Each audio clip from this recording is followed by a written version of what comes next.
"We heard you bought an apartment. We're here to move in and make peace. My son, Ryan, and my daughter-in-law, Brooke," said as they stood at the door. After 6 months of throwing me out like an animal, now they wanted to come back. But what they saw when they stepped inside left them frozen. I'm Lori, 66 years old. I never imagined the people I loved most in this world would betray me in such a cruel way. It all began the day my husband, Robert, passed away. For 45 years, I was the proper wife, the mother who sacrificed for her family, the woman who never said no whenever they needed me. I cooked, cleaned, and handled everything without asking for anything in return. When Robert died of a heart attack 2 years ago, my world collapsed. The house where we had built our dreams became an empty, silent place. In the first months, Ryan and Brooke still came to visit. They comforted me and promised I would never be alone. "We're a family, Mom," Ryan said, as he hugged me. "We'll always be here for you." Turns out, it was all lies. Little by little, the visits became infrequent, the phone calls shorter. Whenever I called, Brooke hung up, saying she was busy. Ryan stopped answering my messages. I became a burden, a bothersome old woman messing up their perfect lives. 6 months ago was the most humiliating moment of my life. Ryan and Brooke showed up at the house with a completely different attitude. No more hugs or fake smiles. Brooke wore a sleek red dress, her hair perfectly styled, looking at me like I was a cockroach. Ryan held a stack of papers, his face colder than I had ever seen. "Mom, we need to talk," Ryan said bluntly, not even greeting me. "Brooke is pregnant and we need more space. This house is too big for one person."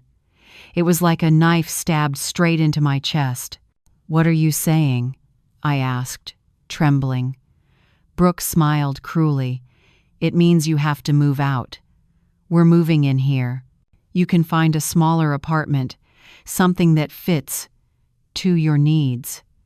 "But this is my house," I stammered. "I lived here with your father. This place holds all our family's memories." Ryan replied harshly, "Memories don't pay the bills. Besides, legally, this house is mine too." Robert had added Ryan's name to the deed to avoid problems later. We never imagined our own son would throw his mother out of her home. "Don't do this to me," I begged, tears spilling over. "I'm your mother. I raised you and sacrificed my whole life for you." Brooke burst out laughing mockingly. "Enough, Lori. Stop playing the victim. You've been a burden your whole life." Robert knew it too. He just didn't have the guts to say it. That filthy line trampled on the memory of my late husband. "You have 1 week to pack," Ryan said, avoiding my eyes. "After that, we'll change the locks." 1 week? I screamed in despair. "Where am I supposed to live? I don't have enough money to rent a decent place." Brooke stroked her belly. "That's not our problem. The baby needs a stable home." That afternoon they left, and I collapsed on the living room floor of my own house. For 45 years I had given everything to that family. I gave up my dreams, my ambitions, my very self, to be the perfect wife and mother. I had stayed up all night caring for Ryan when he was sick. I worked extra shifts to help them in the early years of their marriage. I was their refuge every time they had problems, and this was how they repaid me like trash. The days that followed were the darkest of my life.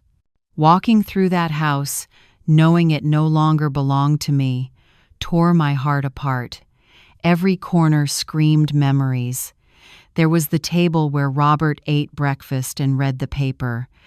There, the armchair, where he held me while we watched TV. In that corner, the little desk where I paid the bills month after month. I packed my belongings with trembling hands. 45 years of marriage condensed into just 6 cardboard boxes. Yellowed photographs, the dinnerware my mother left me, a few dresses I no longer wore, cookbooks full of notes. Everything that had been me suddenly felt small, easy to discard. On the day I left, they didn't even bother to show up. I set the keys on the kitchen table with a note, "Be happy." I called a taxi and carried my boxes to the only place I could afford, a rundown motel in a poor part of Seattle. The room was tiny and damp, with stained walls and a window that looked out on a trash-strewn alley. The bed creaked every time I moved. The bathroom was shared with 5 other tenants. At night there were fights and blaring music. That was my new home, my reward after a lifetime of devotion. In the first few days, I couldn't even eat. I lay there staring at the cracked ceiling, wondering where I had gone wrong. When did Ryan become so cruel? When did I raise someone capable of abandoning his own mother? I called them many times. Ryan's number rang once, twice, 5 times, then went to voicemail. "Son, it's Mom. I just want to know how you two are doing. Call me when you can." He never called back. I texted Brooke, pleading to ask about the pregnancy. "Brooke, I know this is a hard time, but I'm the baby's grandmother. Please let me know how you're doing." Hours later came the reply, "Stop bothering us. We don't want anything to do with you." The following weeks became a routine of survival. Every morning, I walked the neighborhood looking for cleaning work or elder care. At 66, nobody wanted to hire me. "You're too old," they said with a polite smile. "Try something easier." Easier? My whole life had been easy and orderly, and look where I ended up. I bought the cheapest food, discounted stale bread, a few cans of tuna, fruit on the verge of going bad. Some days I ate only 1 meal to stretch my little money. After 2 months, I'd lost around 10 pounds, clothes hanging loose, my face gaunt, no one cared. Nights were the worst. I lay listening to the city's noise, missing the quiet of my old home, missing Robert's warmth beside me. I cried silently so the other tenants wouldn't hear. One night, the woman next door banged on the wall and yelled, "Shut up, you old crybaby. Some of us need to sleep." For the first time since leaving home, I felt humiliated to the bone. Even in that awful place, I was still a nuisance. One day, walking past the mall, I saw Brooke coming out of a baby store, carrying expensive bags. Her belly had grown. She looked radiant. She climbed into a brand new silver sedan I'd never seen before. Clearly, they were spending the money that should have gone to keeping up the house. I ran after her, calling her name. "Brooke, wait!" She turned and saw me in a stained old dress, worn-out shoes, messy hair. The look of disgust on her face hurt more than any punch. "What are you doing here?" she asked, glancing around as if afraid someone might see her with me. "I just wanted to know how you two are," I panted. "How's my grandchild?" "Your child is fine, and will stay fine as long as they stay away from you." Brooke snapped the door shut and started the engine. "Please, Brooke, just let me." The car sped off, leaving me standing on the sidewalk, muttering to myself like a madwoman. People passing by looked at me with pity or annoyance. A discarded woman begging for scraps of attention from a family that no longer claimed her. That night, sitting on the rickety bed, I made a decision. I would not beg anymore. I would not humiliate myself for crumbs of affection from traitors. If they wanted to treat me as if I were dead, then I would be dead to them. But fate, as usual, had other plans. 2 weeks after that humiliating encounter, while cleaning my few belongings, I found something that would change everything. At the bottom of a box wrapped in old newspaper lay a stack of letters I hadn't seen in years. Letters Robert had written but never given me, kept in his private drawer. My hands shook as I opened the first one. My husband's familiar handwriting appeared on the yellowed page. "My beloved Lori, if you're reading this, it means I'm no longer with you. There are things I never said, secrets I kept to protect you, but now you need to know everything." I was shaking so hard I almost dropped the letter. Robert's voice seemed to echo from the other side, telling me what he'd kept hidden for decades. "Before I met you, I worked in real estate. With my savings and a few risky investments, I bought several plots of land on the outskirts of Seattle. Back then, they were dirt cheap. No one wanted them because they were far from everything. I thought maybe one day they'd be worth something. Then time passed and I forgot about them. When we got married, I didn't mention it so you wouldn't worry about money that might never exist. The paperwork is in a safe deposit box at First Puget Bank, number 1247. The key is behind our wedding photo taped down. Lori, if anything happens to me, those plots are probably worth a fortune now. The city has grown out there. Shopping centers, apartment buildings, everything I once dreamed might happen has come true." I held my breath. I dropped the letter and rushed to the wedding photo I'd kept among my few things. On the back of the frame, under the old tape, my fingers touched a small, icy key. And I understood. The game had changed. Just as the letter said, the yellowed tape on the back of the wedding frame hid a small gold key. Heart pounding, I kept reading the remaining letters. Robert had recorded everything: lot numbers, exact locations, old blueprints, even photos of empty plots taken in the 1970s. He had bought 12 parcels, all in areas I now knew were the most valuable in Seattle. "I didn't tell you because you were happy with our simple life," another letter read. "But if one day I'm gone, I want you to know you were never left unprotected. You are the strongest woman I've ever known, stronger than you think. If anyone hurts you, remember, you have the strength to defend yourself. Signed, the husband who always admires you, Robert." I hugged the stack of letters and cried for hours. Robert, my gentleman, was still quietly taking care of me even after he died. He had anticipated the moment I would need resources. He had quietly arranged my future. The next morning, I went to First Puget Bank. My hands were sweaty as I handed the key to the teller. "Safe deposit box number 1247. The young man looked up. "May I see your ID?" I handed over my driver's license, my hands still shaking. He checked a list, then looked at me sympathetically. "Mrs. Lori, this box hasn't been opened in more than 2 years. Are you sure it's yours?" I nodded. It belonged to my husband. He passed away 2 years ago. They took me to a private room and opened the box. Inside were stacks of documents, deeds, plans, and something that took my breath away. A sealed envelope labeled, "For my warrior, when you discover who you really are." Inside was an appraisal updated 6 months before Robert died. The total value of the 12 parcels was $2,400,000. I dropped into the plastic chair, the whole room spinning. I was a millionaire.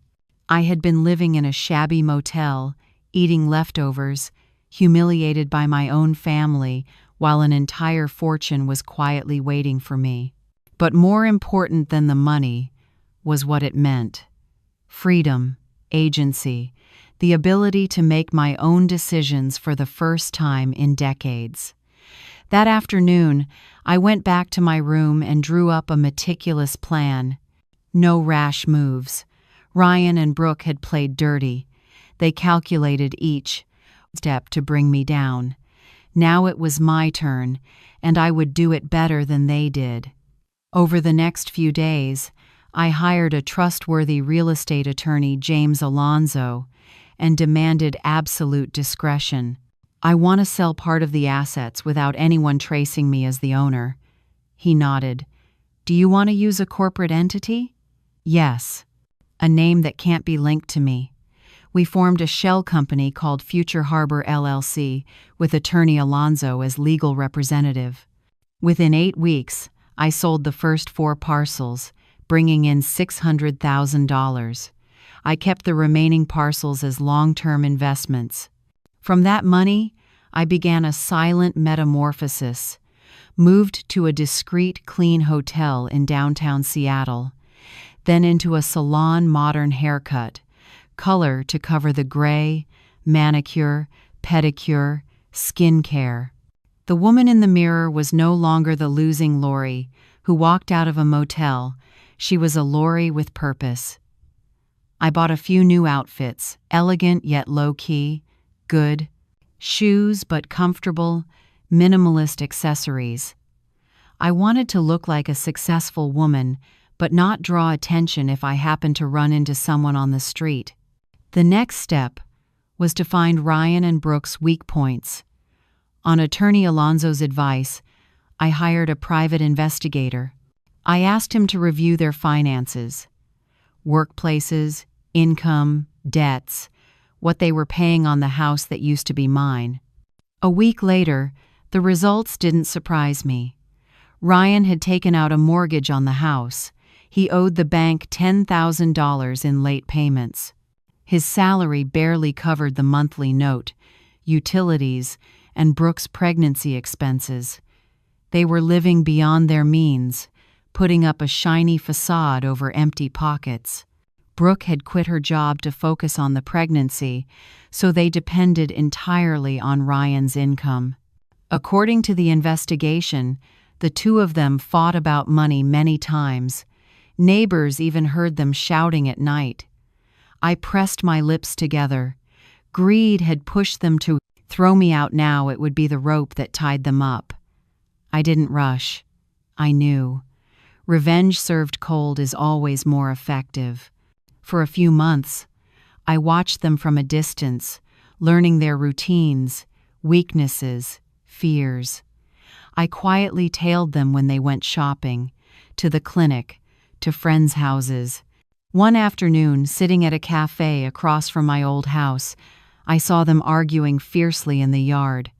Brooke pointed and yelled. Ryan held his head like he was helpless. Even without hearing the words, their body language said it all. They were in crisis. That night, I opened my laptop and started looking for a property to buy. Not just anything. I needed a clear symbol. After a few hours, I found a penthouse in the most luxurious building in the city, 42nd floor, 4 bedrooms, 3 bathrooms, a terrace with a panoramic view, high-end finishes for $1,800,000. I paid 60% in cash and financed the rest with a mortgage under Future Harbor LLC. Perfect. It was the complete opposite of the failed widow image they painted of me, the exact thing I needed for the next phase. The next morning, I called the broker. "I want to buy the penthouse at Summit Tower." "Wonderful. When would you like to tour?" "No need to tour. I'll put down the deposit today and close in 45 days. The line went silent for a few seconds. "Sorry. Did you say cash?" "That's right. The money is ready now." That afternoon, I signed the contract and became the owner of the most sought-after penthouse. When the set of keys landed in my hand, I knew it was time for a new round. I stepped into the apartment. High ceilings, floor-to-ceiling glass looking out over the Seattle skyline, Italian marble, a kitchen full of the latest stainless steel appliances, a private terrace as big as the entire house I once lived in with Robert. But I wasn't there to admire, I was there to work. I hired a top interior design team, composed silent power, cream, leather sofas, glass and steel tables, contemporary art, striking greenery. Everything had to project the image of a woman who controls the game, not the humiliated widow they remembered. While the interiors were being finished, the investigator brought bad news for them. Ryan was fired from the construction company after repeated lateness and arguing with his boss. Without his paycheck, they couldn't make the mortgage my house, where they planned to raise their child after kicking their mother out. Brooke, 7 months pregnant, was desperately looking for work. She went back to her old firm, but the position had been filled. I saw her walk out of the building in tears, holding her belly, panic all over her face. That was the moment I'd been waiting for. In the afternoon, I sat on the penthouse balcony as the phone rang. Attorney Alonzo. Hot tip, Mrs. Laurie. The bank has started foreclosure proceedings on the house where your son is living. They've missed 3 payments. How much time before they lose the house? By law, about 2 months if they don't cure. Want me to dig deeper? Yes, and one more thing. Buy that mortgage. I want to become their creditor. He hesitated a beat. Unusual but technically feasible. I'm certain. 2 weeks later, through Future Harbor LLC, I officially became the new creditor on the old house. From now on, Ryan and Brooke owed my Future Harbor LLC the entire remaining mortgage balance, and they were currently $10,000 past due. Of course, they had no idea. I didn't show my hand yet. I wanted them to taste the same despair I once did. I hired a collections firm to apply pressure. Daily calls, warning letters, home visits, all legal but firm enough to keep them up at night. At the same time, I leaked a few comments around the neighborhood in places like that. News travels fast. Soon, everyone knew Ryan and Brooks. Perfect Family was going broke. The investigator reported, Brooke had to sell the new car for cash. One day, I saw her standing at the bus stop in a wrinkled green maternity dress, carrying grocery bags from the cheapest market in the area. I sipped my tea as the cold wind threaded through the high balcony railing. The board had turned, and this time, I was the one making the move. The contrast was stark. Brooke was no longer the arrogant woman who had thrown me out of my own home. Ryan was driving a taxi at night to make ends meet. One night, I tailed him and saw him parked on a dangerous corner, waiting for fares with a defeated face. The one who called me a burden now looked like he was carrying the whole world on his back. What satisfied me most, they argued constantly. Neighbors said their shouting rang out into the street at night. Brooke blamed Ryan for losing his job. Ryan yelled back that she should be working instead of complaining all day.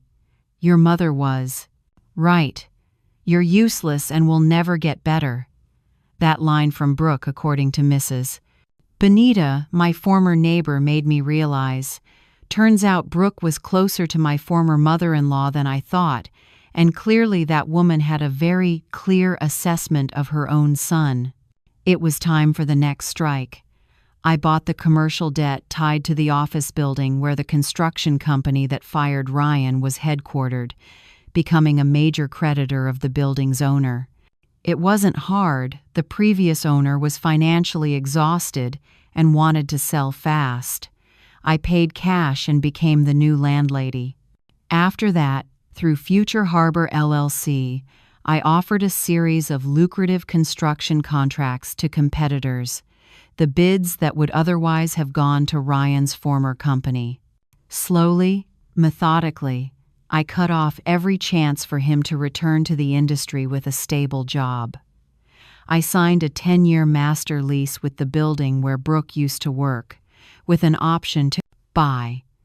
When she tried to come back and beg for her position, what awaited was a new management board and new policies conveniently not favorable to employees who had resigned abruptly like her.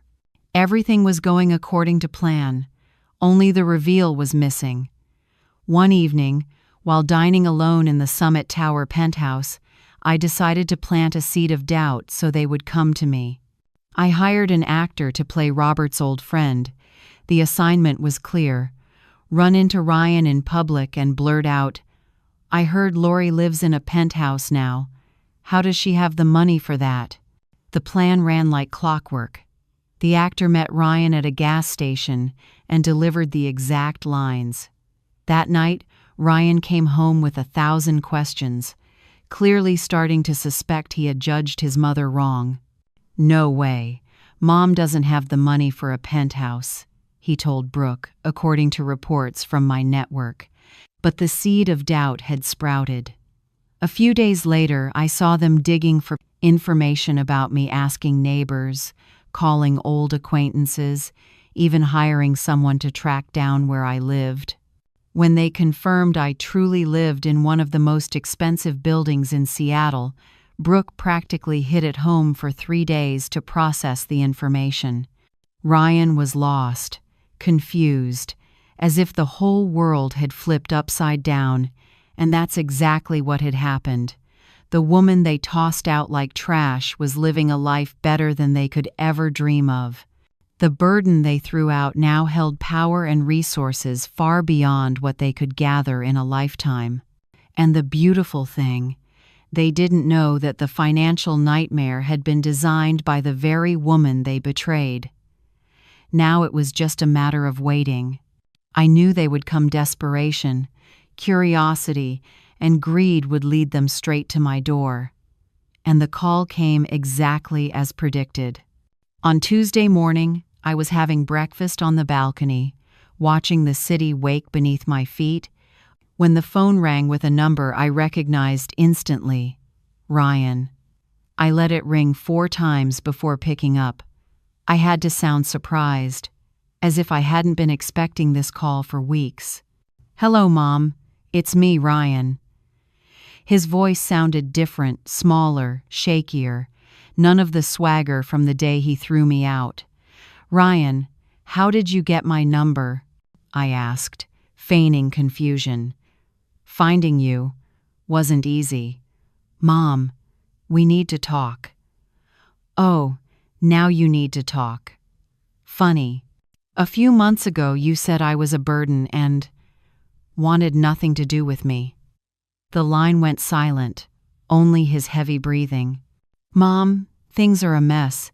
Brooke is 8 months pregnant, and I lost my job." "We heard that. You have a penthouse." Finally, the real reason.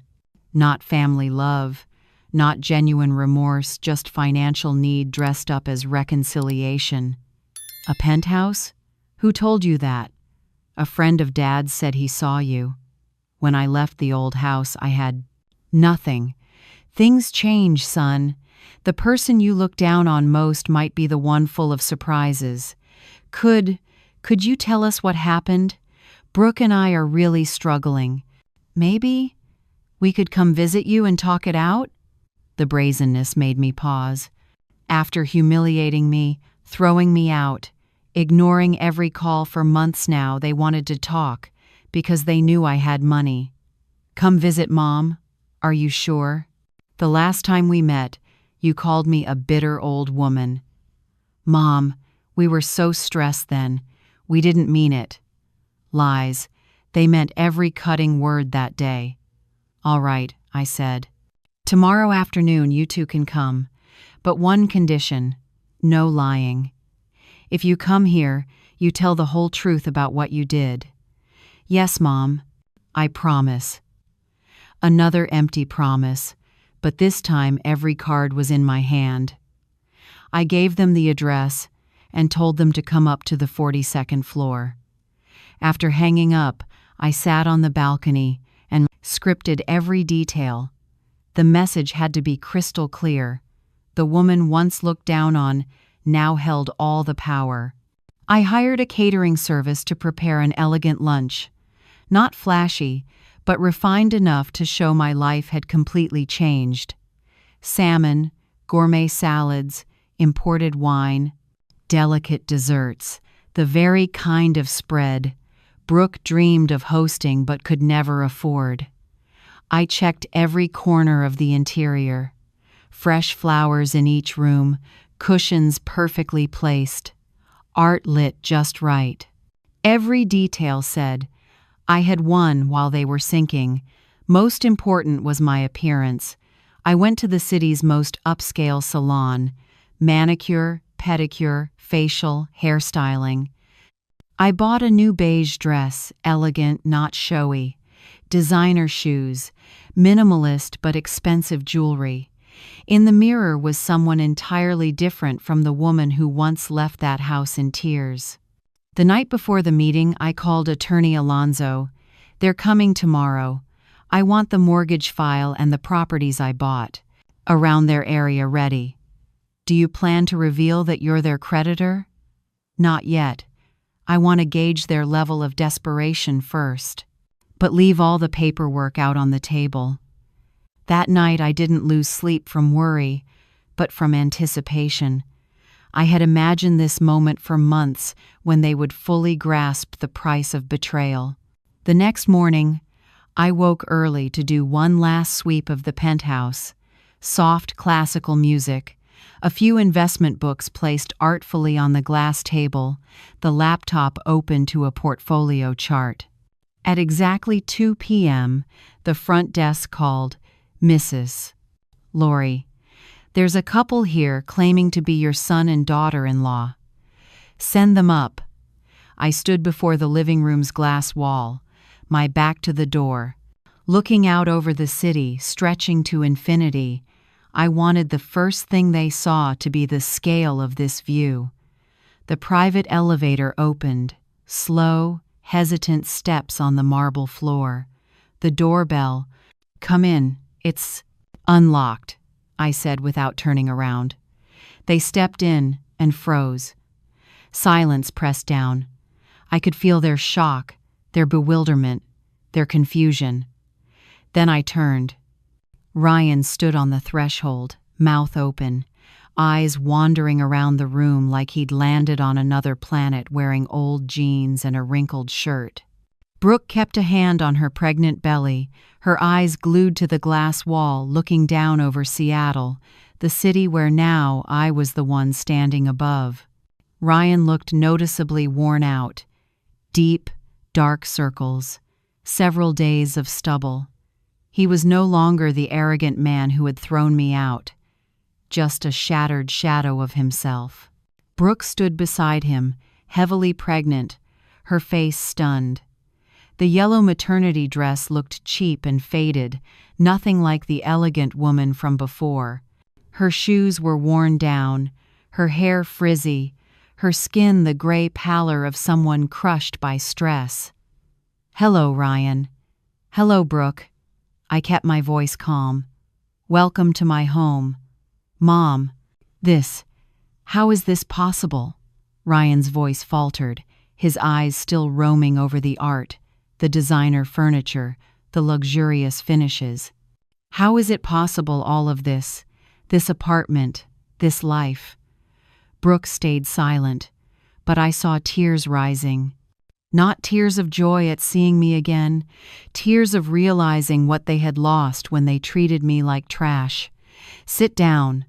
I gestured lightly to the Italian leather sofa. We have a lot to discuss. They sat like robots, still dazed. The contrast was perfect.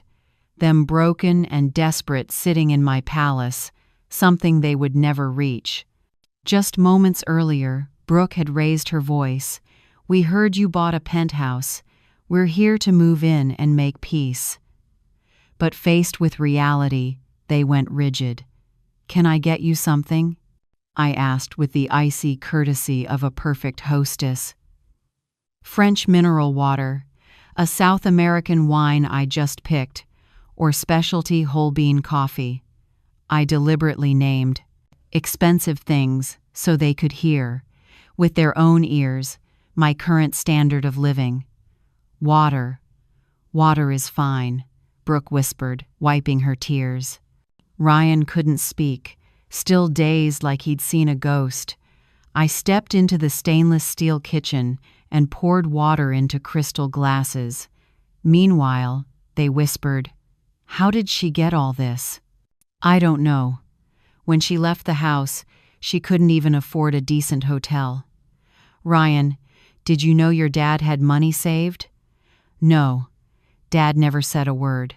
We lived on his government paycheck. That's it." I brought the drinks back, sat in the single chair opposite them. Crossing my legs, posture matters. I had the single seat, in control. They huddled together on one sofa, small and uneasy. "All right," I said slowly. "You said you wanted to talk. I'm listening." Ryan cleared his throat, trying to regain some composure. "Mom, first we're sorry for how we treated you. We were so stressed. Pregnancy, expenses." "Stressed?" I cut in, soft but sharp. "Is that your reason for throwing your own mother out of her home after 45 years of marriage?" "Not a reason, but the truth. Brooke's hormones from pregnancy.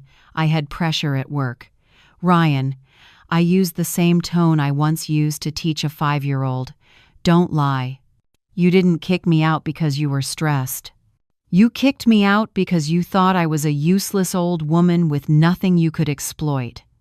Brooke finally spoke, her voice cracked. "Lori, I didn't mean those awful things I said. I was scared because of the baby, the money, everything." "Which awful things, Brooke? Be specific." I remember every word. She went even paler. "I said you were a burden.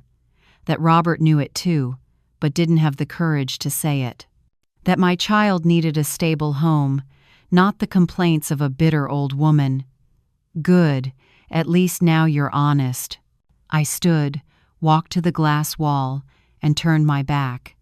In the reflection, the two of them, exhausted, sat at the edge of the sofa like they were waiting to be called in a courtroom. "You know what's most interesting?" I didn't look back. "You miscalculated. You thought you knew my whole story, that you knew exactly the worth of Lori, a widow. Turns out you never knew who I am." "Mom, can you explain?" "Where did the money come from?" Ryan asked. "Not so fast." I turned and met his eyes. "Do you want to know because you truly want to understand, or to calculate how much you can squeeze out now that you found out your mother is rich?" "No, that's not it." "Then why wait 6 months to call? Why not look for me when I was living in a shabby motel, eating 1 meal a day, lying on a bed full of bedbugs?" Ryan lowered his head. He had no answer. "I'll tell you a story," I said, circling behind them as I spoke. 2 years ago, when your Malin story, Father died. I was exactly the woman you thought, a widow with no resources, dependent on family, no options. I was vulnerable, alone, and needed love. I stopped in front of Brooke. But when you two betrayed me, threw me out like garbage, everything changed. I had to learn to be a different kind of woman without Robert, without you, without anyone. I discovered this.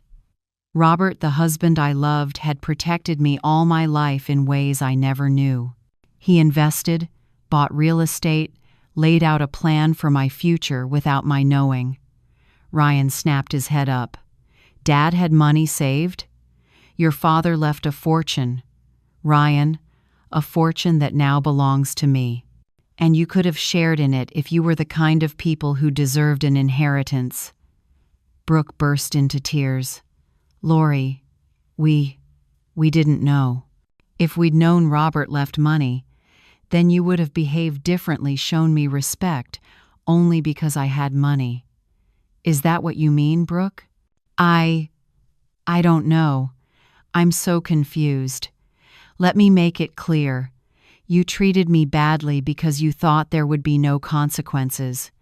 You kicked me out because you assumed I had no power to defend myself. You humiliated me because you believed I was weak. I sat down again, this time closer. But it turns out you were wrong about everything. Ryan mustered the courage to ask the question that had been burning him up. Mom, how much money do you have? I smiled without warmth. Do you really want to know? I tilted my head. I have enough to buy the building you live in. In fact, if I feel like it, I can buy the entire block. They went silent. I also have enough to send Brooke's child to any top university or to ensure they don't receive a single cent from me. I have the power to change your lives for the better or wipe them clean. Brooke held her belly as if the baby could hear it. And you know what else I have, Ryan? A network I've built over months. I know the directors of the biggest construction companies in the city. I know the heads of HR, the people who decide who gets a job and who doesn't. Ryan turned pale.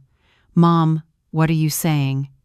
I'm saying, the power you thought you once had over me now, I have over you. And I'm still considering what to do with it. I stood and walked toward the kitchen, while I think, why don't you tell me about your current finances? Rumors. Who told you? Ryan forced out. In this city, Ryan, when you have money and connections, information comes to you. I know you lost your job. I know Brooke sold the car. I know you're behind on the mortgage. Brooke collapsed inward. We don't know what to do. The baby is due in a month. No money. They're about to foreclose. We have nowhere to go. Sounds grim, I said evenly. You must feel very vulnerable, very desperate, very alone. I let them absorb every word, exactly the feeling I had when they threw me out. Silence thickened. Brooke sobbed, clutching her belly. Ryan held his head, finally grasping the scale of what they'd done and the price ahead. I stood by the glass wall, watching them slowly fall apart. Just as I had planned, but a small part of me was surprised by how much I was enjoying it. Please, Brooke hiccuped. Lori, please. We know we hurt you. We know we were awful. But the baby, your grandchild, did nothing wrong. There it was, the last resort, using the child as an emotional shield, predictable but effective. For a moment, I felt my heart soften. My grandchild? I asked softly. What makes you sure I want anything to do with them? After all, you're the one who said the baby needs a stable home, not the complaints of a bitter old woman. I was wrong. I panicked and said terrible things. Now I understand. The baby needs their grandmother. The baby needs to know. You're an extraordinary woman. Extraordinary? I arched a brow. Interesting. 6 months ago, I was just a useless burden. Ryan looked up. Mom, we know we don't deserve forgiveness. We were cruel and unfair to you, but we're desperate. We truly don't know what to do. I'm listening, I said, wanting to see how far he was willing to humble himself. I've been out of work for 2 months. I've applied everywhere, but no one hires me. It's like I'm blacklisted. Brooke has tried to find work, but no one wants to hire a woman 8 months pregnant. We're 3 payments behind on the mortgage. The bank sent a foreclosure notice. In 2 weeks, they'll take the house. The house that used to be mine, I added gently. Ryan swallowed. Yes, the house that used to be yours, where we were happy, when we were still a family. When we were, I repeated. So we're not now? I don't know what we are anymore. Mom. I slid my chair closer to the glass table opposite them, close enough to see every line of despair on their faces. Let me be clear about what we are. Strangers.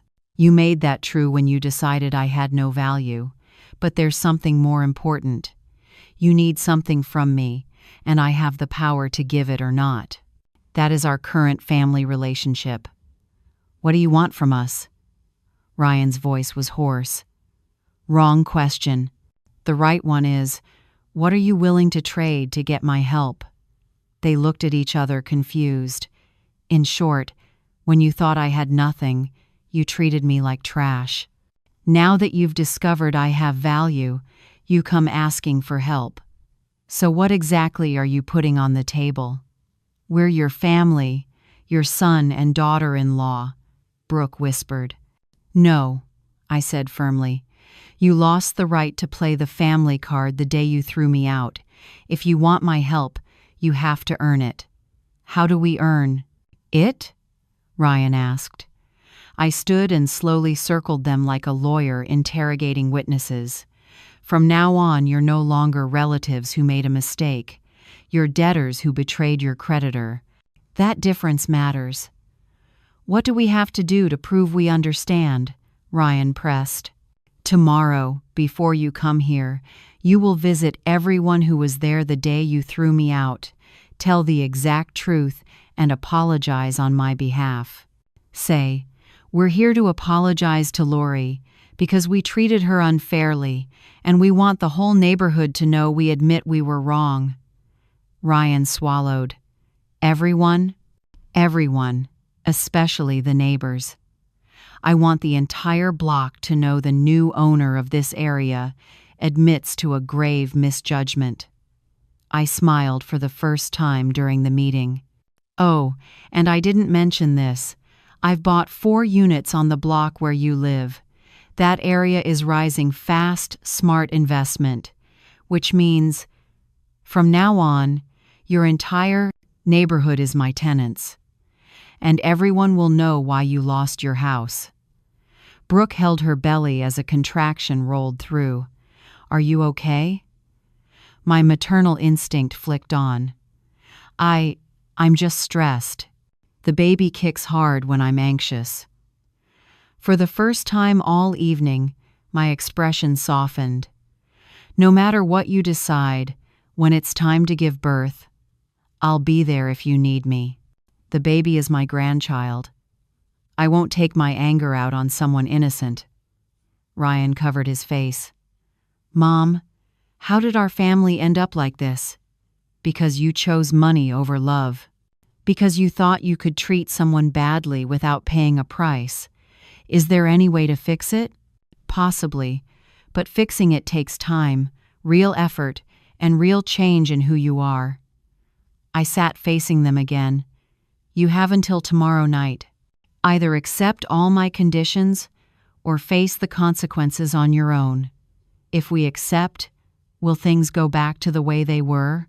Never, but we might build something new based on respect, not on assumptions about who has the power over whom. They stood slowly. Brooke needed Ryan's support. Thank you for giving us a chance, she murmured. Don't thank me yet. Prove you deserve it. I walked them to the penthouse door. One more thing. When you come back tomorrow, bring a handwritten letter, each explaining what you learned from this and how you plan to change. Handwriting carries weight. I need to see that you understand the gravity. They left in silence, carrying the weight of everything they'd just learned. I closed the door and stood in the room, luxury all around, but with a strange hollow echo in my chest. I had won. I had power. I had the justice I sought. But for the first time in months, I asked myself whether victory was as sweet as I'd imagined. That night was the longest. I sat on the balcony, watching Seattle's lights flicker like falling stars, replaying every word I'd said. For the first time since launching my response plan, I felt a flicker of doubt. Did I go too far? Is this justice or cruelty wearing justice's mask? But every time I softened, I remembered Brooke's exact words. The baby needs a stable home, not the complaints of a bitter old woman. I remembered the cruel smile when they pushed me out the door. I remembered the months of hunger and humiliation. No, I didn't go too far. I went exactly where I needed to go. The next morning, reports from my network in that neighborhood poured in. Ryan and Brooke started knocking on doors at dawn, publicly apologizing as I demanded. Mrs. Benita, my former neighbor, called me. Lori, you wouldn't believe it. Your son and daughter-in-law came to my house, crying and apologizing on your behalf. He told me everything. How they kicked you out. How badly they treated you. How they realized that greed made them lose the best. Mother, what did I say? I said I always knew they were ungrateful. A woman like you who sacrificed her whole life deserves respect, not betrayal. I told them to learn the lesson. Similar messages came all day. At every house, Ryan and Brooke retold the story, publicly apologizing for treating me unfairly. By noon, the entire block knew the truth and knew who was right. By afternoon, I prepared for the final meeting, a gray pantsuit, elegant yet authoritative. This was not a casual family get-together, but a negotiation where I held all the power. I had ready the debt cancellation papers, an employment contract for Ryan, a list of apartments they could move into, and the terms for the new family agreement. Right on time, the bell rang. They looked different, smaller, humbler, and more genuine than I had ever seen. Good evening, I said neutrally. Did you bring everything I asked for? Yes. Ryan handed me the handwritten letter. We went to apologize to every house and we wrote the letters. They sat on the edge of the sofa posture of people waiting for instructions, no longer those who came to demand. I opened Ryan's letter first. Dear Mom, these past days I've looked hard at the man I've become, and I'm ashamed. I kicked you out of your own house because I thought I had the right. I treated you like trash because I thought you had no value beyond what you could give me. I acted like a selfish child, not the man you raised with all your love. I've learned that respect isn't based on the benefits you get, but on recognizing the other person's human dignity. I promise to be a better father to my son than I was a son to you. Ryan. Short, but honest. I could feel the words came from the heart, not just from desperation. I opened Brooke's letter. Dear Lori, I have no excuse. I used words as weapons to hurt you. During the months my life fell apart, I finally understood what it means to be fragile, afraid, dependent on others' kindness, exactly what you felt when we threw you out, except you had done nothing to deserve it. I want my son to grow up knowing his grandmother only if you choose to forgive. Not because I have any right to demand it, but because I hope to be worthy of that chance. Brooke. I set both letters down and was silent for a long moment. All right, I said. You've apologized publicly, and the letters show some understanding. Are you ready to hear the final terms? I picked up the file. Point 1.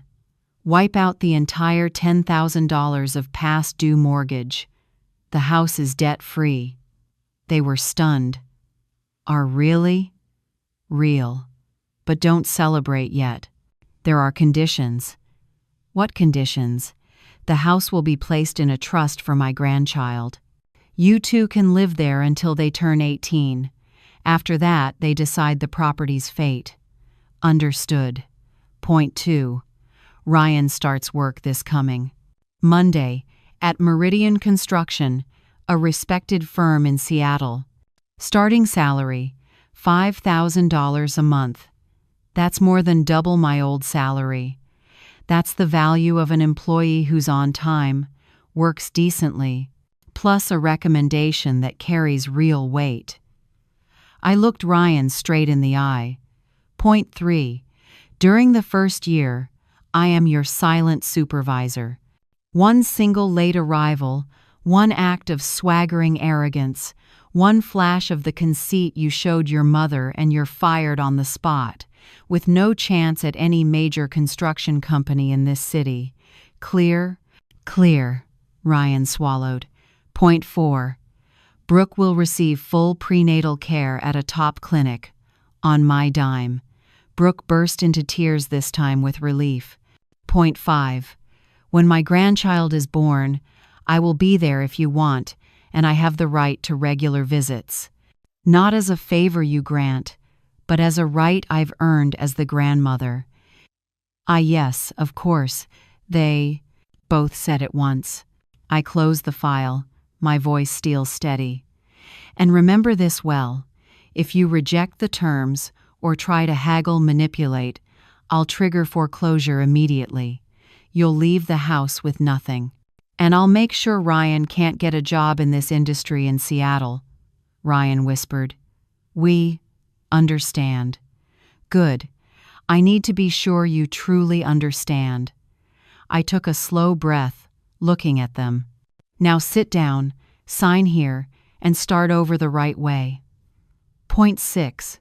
From now on, every major family decision moving, jobs, the child's education, must be discussed with me first. Brooke hesitated. Isn't that a bit controlling? From the day you proved you didn't know how to put everyone's well-being first, you lost absolute autonomy in this family. Ryan nodded. You're right, Mom. Point 7, and the final point. Once a month for the next 5 years, you two will come to have dinner with me, not to pretend we're a normal family, but to keep communication open, and for me to confirm you're keeping your end of the deal. I stepped to the glass wall one last time. These terms are non-negotiable. Either accept them all or reject them all. No halfway. We accept, they said together. Sure? Once you sign, there's no going back. Absolutely, Ryan confirmed. We spent nearly an hour signing papers, reviewing details, fixing timelines. When it was done, for the first time in months, the three of us sat in the same room without open hostility. Brooke slipped the documents into her bag, then hesitated. May I ask something? I'm listening. Will there ever be a day when you truly forgive us? Or will we always just be an obligation in your life? The question made me pause. For months I'd planned every step up to today, but I'd never truly thought about the after. Honestly, Brooke, I don't know yet. Forgiveness can't be put on a schedule. It grows over time, if actions prove it's deserved. If we truly work to change, maybe, over time, we can build something new. Not the old relationship because it died the day you threw me out, but something else, more honest, better. For the first time, I smiled with genuine warmth. Maybe. Ask me again in 5 years. That night, when they left, I stood alone in the penthouse, still the marble walls and the Seattle sky beyond, but inside was a feeling I hadn't known in a long time. Peace. I didn't get back the old family, that family is gone forever, but I had something more precious: respect, candor, and the possibility of a future built on solid ground instead of fragile illusions. A few months later, when my grandchild was born, I was there, and when the baby was placed in my arms for the first time, I understood. It was all worth it, not for revenge, but for the chance to begin again. When the door closed, Lori didn't choose payback for the sake of it. She chose boundaries, then chose compassion. Today's story reminds us, family isn't measured by blood or promises, but by respect, honesty, and responsibility. Forgiveness doesn't erase wrongs overnight. It's a long road where each of us must shoulder our part of the change. Justice helps us stand. Compassion helps us move forward, and only together do wounds get the chance to heal. What do you think? If you were Lori, What conditions would you set to protect your heart while still leaving the door open for a new beginning? How should boundaries and love be balanced in a family that's been hurt? Share your perspective in the comments. Your story might help someone find their way home. If these stories resonate with you, stay with the channel so we can keep listening, learning, and growing together through each next chapter. See you in the next episode.